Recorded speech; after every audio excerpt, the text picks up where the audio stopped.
कहानी है एक हत्या की जिसका फुल प्रूफ प्लान बनाया आर्मी के एक कर्नल रैंक के ऑफिसर ने, और उस प्लान का शिकार बनी एक बार डांसर। ये चौंका देने वाली घटना साधारण मर्डर केस से कहीं ज्यादा चौंकाने वाली थी, क्योंकि अपराध करने वाला आरोपी कोई साधारण इंसान नहीं बल्कि आर्मी का लेफ्टिनेंट कर्नल था, जिसने 3 साल की प्रेम कहानी के बाद अपनी गर्लफ्रेंड का कत्ल किया और पीछे एक ऐसा छोटा सा सबूत छोड़ा जिससे वो पुलिस के हत्थे चढ़ गया। और वो सबूत था मरी हुई लड़की के कपड़े पर लगा एक बारकोड टैग। कहानी की शुरुआत होती है जब दिल्ली में G20 सम्मेलन का आयोजन किया गया था। इसी तारीख को एक गुमनाम व्यक्ति पुलिस को फोन करके बताता है कि दिल्ली से 250 किलोमीटर दूर सड़क के किनारे एक लड़की की लाश पड़ी है, जिसके सर पर गहरे चोट के निशान हैं। जब पुलिस ने उस लाश की लोकेशन के बारे में पूछा तो उस व्यक्ति ने जो लोकेशन बताई वो रायपुर पुलिस स्टेशन के करीब था। खबर मिलते ही पुलिस अपनी टीम और एक महिला कांस्टेबल के साथ उस सड़क किनारे पहुंच गई जहां उस लड़की की लाश पड़ी थी। पुलिस की टीम ने जब क्राइम स्पॉट को देखा तो उन्हें यह बात समझ आ गई कि अपराधी काफी होशियार है, इसलिए यहाँ ऐसा कोई भी सबूत नहीं मिलने वाला है जिससे इस केस को आसानी से सुलझाया जा सकता है। इसलिए उन्होंने क्राइम स्पॉट के साथ छेड़छाड़ किए बिना फॉरेंसिक टीम और डॉग स्क्वाड को बुलाया। लेकिन इतनी मशक्कत करने के बाद भी फॉरेंसिक टीम और डॉग स्क्वाड को ना तो उस लड़की की आइडेंटिटी पता चली और ना ही कोई ऐसा सबूत मिला जिससे उस लड़की की पहचान की जा सके। अपराधियों ने लड़की की पहचान मिटाने के लिए उसका चेहरा टॉयलेट क्लीनर के एसिड से जलाने की भी कोशिश की थी, और चेहरा इतना खराब हो चुका था कि उसकी पहचान कर पाना थोड़ा मुश्किल था। इसके बावजूद भी पुलिस ने अपनी छानबीन जारी रखी और घंटे तक होने वाली इस छानबीन में पुलिस को केवल टॉयलेट क्लीनर की एक बोतल हाथ लगी जिससे उस लड़की के चेहरे को जलाने की कोशिश की गई थी। क्राइम स्पॉट को देखकर ऐसा लग रहा था कि शायद इस घटना को अंजाम देने के लिए अपराधी पुलिस वालों से बचने की हर तरकीब जानता हो, इसलिए उस लड़की की हत्या करने के बाद सारे सबूत को बड़ी ही चालाकी से गायब किया गया था। अक्सर इस तरह के मामले में पुलिस के सामने ये चुनौती होती है कि सबसे पहले वो मरने वाले विक्टिम की आइडेंटिटी पता करे और फिर कातिल को ढूंढकर कत्ल की वजह पता करे। खैर, पुलिस के सामने ऐसा कोई रास्ता नहीं था जिससे उस लड़की की पहचान पता की जा सके। आसपास ना कोई सीसीटीवी कैमरा और ना ही उस लड़की का नाम बताने वाला कोई इंसान। लेकिन कहा जाता है कि कातिल कितना भी दिमाग वाला क्यों ना हो, वो अपने किए गए क्राइम के पीछे कोई न कोई एक ऐसा सबूत जरूर छोड़ता है जिससे पुलिस उस तक पहुंच सकती है। इस केस में भी पुलिस को एक वैसा ही छोटा सुराग ढूंढना था, और ऐसा ही एक छोटा सुराग बनकर सामने आया मरी हुई लड़की का पहना हुआ ड्रेस और उसमें लगा टैग, क्योंकि लड़की ने जिस तरह के कपड़े पहने थे वो बिल्कुल नए थे, जिसे देखकर लग रहा था कि इस ड्रेस को हाल फिलहाल में ही खरीदा गया है। जब महिला कांस्टेबल ने उस लड़की के ड्रेस के बॉर्डर को पलटकर देखा तो उसके नीचे एक बारकोड लगा था, जिससे यह पता किया जा सकता था कि इस लड़की ने यह ड्रेस कहां से खरीदी है। जब इस बारकोड को स्कैन किया गया तो पता चला कि वो ड्रेस जूडियो ब्रांड का है, जहां से यह ड्रेस खरीदी गई थी। ब्रांड का नाम पता चलते ही उस दुकान का पता लगाना और भी आसान हो गया जहां से यह ड्रेस खरीदी गई थी, क्योंकि पूरे देहरादून में केवल 2-3 स्टोर ही ऐसे थे जो जूडियो ब्रांड के कपड़े बेचा करते थे। पुलिस अपनी छानबीन करते करते उस स्टोर तक जा पहुंची जहां से यह ड्रेस बेची गई थी। जब दुकान वाले से पूछताछ की गई तो उसने बताया कि पिछले कुछ दिनों में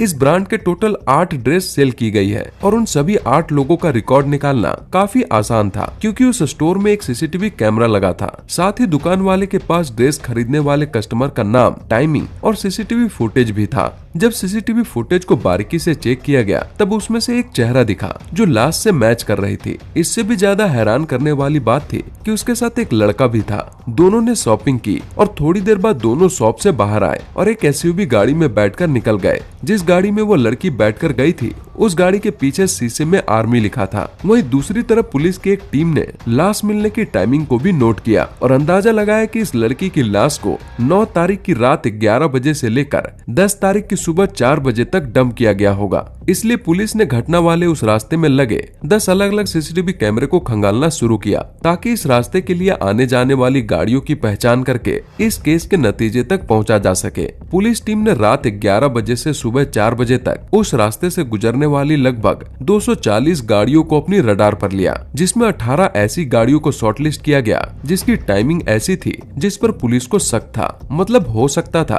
कि उन 18 गाड़ियों में से ही किसी एक गाड़ी में इस लड़की को लाया गया था। उन 18 गाड़ियों के जाने और वापस लौट कर आने की टाइमिंग और मोमेंट को रिकॉर्ड किया गया। जब पुलिस की दोनों टीम ने आपस में अपने अपने छानबीन को मिलाया, तब पता चला कि हत्या वाली रात वहां से गुजरने वाली 18 गाड़ियों में से एक एसयूवी गाड़ी भी थी, जिसके पीछे आर्मी लिखा था। जिसके बाद सब कुछ पानी की तरह साफ हो गया। सीसीटीवी फुटेज में वो लड़की, उसके साथ लड़का और लड़के की एसयूवी गाड़ी और वो एसयूवी क्राइम स्पॉट से 9 तारीख की रात गुजरी भी थी। पुलिस ने तुरंत 18 में से 17 गाड़ियों को साइड किया और उस एक एसयूवी गाड़ी की टाइमिंग को मॉनिटर किया, जिसमें पाया गया कि उस रोड से आने जाने वाली 240 गाड़ियों में से ये एसयूवी ही केवल एक ऐसी गाड़ी थी जिसने वापस लौटने में 42 मिनट अधिक टाइम लिया था। पुलिस की टीम ने तुरंत आरटीओ से इस गाड़ी की सारी डिटेल निकलवाई, जिससे इस गाड़ी के ओनर स्वामी रामेंदु उपाध्याय का नाम सामने आया, जो प्रेम नगर पंडितवाड़ी जनपद देहरादून का रहने वाला था। आरटीओ से इसका मोबाइल नंबर भी निकलवाया गया, लेकिन जब पुलिस की टीम ने इसका फोन मिलाया तो फोन बंद आने लगा, क्योंकि ये गाड़ी आर्मी की थी और इस गाड़ी का ओनर भी एक आर्मी ऑफिसर था। इसलिए अब ये केस थोड़ा कॉम्प्लिकेटेड होने लगा, क्योंकि एक इंडियन आर्मी के लेफ्टिनेंट कर्नल रैंक ऑफिसर को इतनी छोटी सी बात पर गिरफ्तार नहीं किया जा सकता था कि उसने एक लड़की के साथ कपड़े खरीदे और उसकी गाड़ी उसी रास्ते पर मिली जिस रास्ते पर लड़की की लाश थी। लेकिन इस बात से भी इनकार नहीं किया जा सकता था कि स्वामी रामेंदु उपाध्याय का इस केस से कोई लेना देना नहीं है। इसलिए आगे की कार्रवाई जारी रखते हुए स्वामी रामेंदु उपाध्याय का दूसरा फोन नंबर पता किया गया और उस नंबर की सीडीआर यानी कॉल डिटेल रिकॉर्ड निकाली गई। फोन नंबर की कॉल डिटेल्स और उस फोन नंबर की लोकेशन दोनों चौंकाने वाली थी, क्योंकि 9 सितंबर को रामेंदु उपाध्याय की मोबाइल लोकेशन उस इलाके में मौजूद था जहां से लड़की की लाश मिली थी। वहीं दूसरी तरफ जिस दिन ड्रेस खरीदी गई थी उस तारीख को भी स्वामी रामेंदु उपाध्याय का मोबाइल लोकेशन स्टोर के नजदीक ही था। सीडीआर की यह डिटेल एक इलेक्ट्रॉनिक और साइंटिफिक सबूत था, जो इस बात का सबूत था कि स्वामी रामेंदु उपाध्याय कहीं न कहीं सत्या से जुड़ा है। ये सभी सबूत रामेंदु उपाध्याय से पूछताछ करने के लिए काफी था। इसलिए पुलिस की एक टीम को उसके घर पर भेजा गया, जहां पुलिस की टीम ने सबसे पहले उसकी एसयूवी गाड़ी की तलाशी ली और इस तलाशी में गाड़ी के सीट से खून के छींटे मिले। गाड़ी में मिले ब्लड सैंपल को फोरेंसिक लैब भेजा गया और फोरेंसिक जांच के बाद ब्लड सैंपल मरी हुई लड़की के ब्लड सैंपल से मैच हो गया, जिसके आधार पर रामेंदु उपाध्याय को पुलिस रिमांड पर गिरफ्तार करके पुलिस स्टेशन लाकर पूछताछ शुरू की गई और करीब 1 घंटे तक लगातार पूछताछ के बाद आर्मी के लेफ्टिनेंट कर्नल रैंक के ऑफिसर रामेंदु उपाध्याय की गिरफ्तारी पर ऑफिशियल मोहर लगा दिया गया। क्योंकि यह इंडियन आर्मी का मामला था, इसलिए इस मर्डर केस में शामिल रामेंदु उपाध्याय की एक फाइल रिपोर्ट आर्मी के एसएसपी को भी भेजी गई।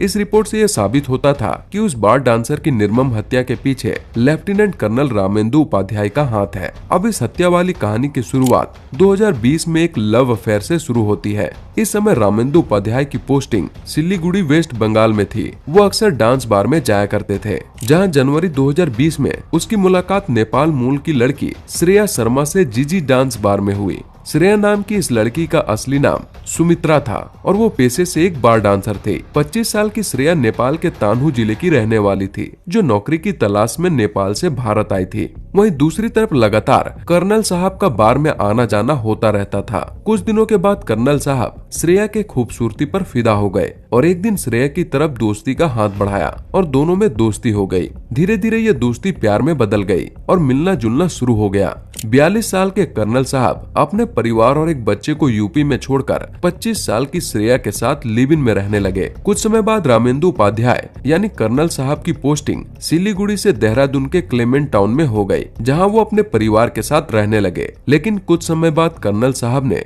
श्रेया को भी देहरादून बुलाया और उसके लिए एक फ्लैट भी खरीदा, जहां श्रेया रहने लगी। अब एक ही शहर में कर्नल अपनी बीवी और अपनी गर्लफ्रेंड के साथ रहने लगे। लेकिन समय के साथ साथ कर्नल साहब का घर से गायब रहना बीवी के लिए शक बन गया और एक दिन उनकी बीवी को पता चल गया कि एक लड़की है जिससे रामेंदु उपाध्याय का मिलना जुलना होता है। यह बात पता चलते ही रामेंदु उपाध्याय की पत्नी श्रेया के फ्लैट तक जा पहुंची, जहां दोनों में काफी झगड़ा हुआ। श्रेया और कर्नल के बीच की इस प्रेम कहानी का खुलासा होने के बाद श्रेया ने कर्नल साहब पर शादी के लिए दबाव बनाना शुरू कर दिया, क्योंकि यह अफेयर काफी समय से चल रहा था और कर्नल साहब ने भी श्रेया से शादी करने का वादा किया था। इसलिए वो काफी परेशान हो गए। इस बीच श्रेया लगातार रामेंदु से दुर्व्यवहार करती रही। वो बार बार शादी करने की जिद करती रही, जिसके बाद रामेंदु खुद को फंसा हुआ महसूस करने लगे। जिसके बाद कर्नल ने श्रेया की हत्या की साजिश रची। प्लान के अनुसार 9 सितंबर को रामेंदु श्रेया को बियर पिलाने के लिए राजपुर रोड स्थित एक क्लब ले गया,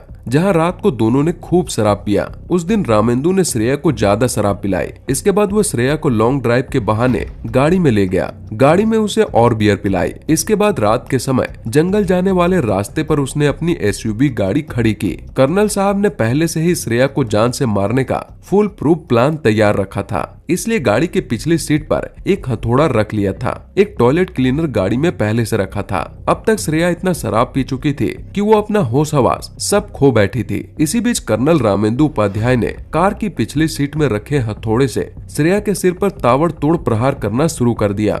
श्रेया नशे में थी, जिसके कारण वो खुद को डिफेंस नहीं कर पाई और कुछ देर बाद श्रेया हमेशा के लिए मौत के मुंह में चली गई। जिसके बाद रामेंदु उपाध्याय अपनी गाड़ी को थोड़ा और आगे ले गया, जहां रास्ता खत्म हो गया। वहीं से उसने गाड़ी बैक की। उसके बाद उसने मेन रोड किनारे श्रेया को फेंक दिया। इतना ही नहीं, गाड़ी में रखा टॉयलेट क्लीनर उसके चेहरे पर डाल दिया ताकि एसिड से उसका चेहरा जल जाए और उसकी पहचान ना हो सके। श्रेया के शव को ठिकाने लगाकर और हथौड़ा सड़क किनारे फेंक दिया। उसके बाद वापस आकर इस उम्मीद में गाड़ी क्लेमेंट टाउन स्टोर में छुपा दी कि वो कभी पकड़े नहीं जाएंगे। लेकिन पुलिस की एक लंबी छानबीन और श्रेया के पहने ड्रेस के बारकोड, सीसीटीवी फुटेज और मोबाइल डिटेल से इस अनसुलझे केस को आखिरकार पुलिस ने सुलझा डाला। इस पर आपकी क्या प्रतिक्रिया है? कमेंट करके हमें जरूर बताएं।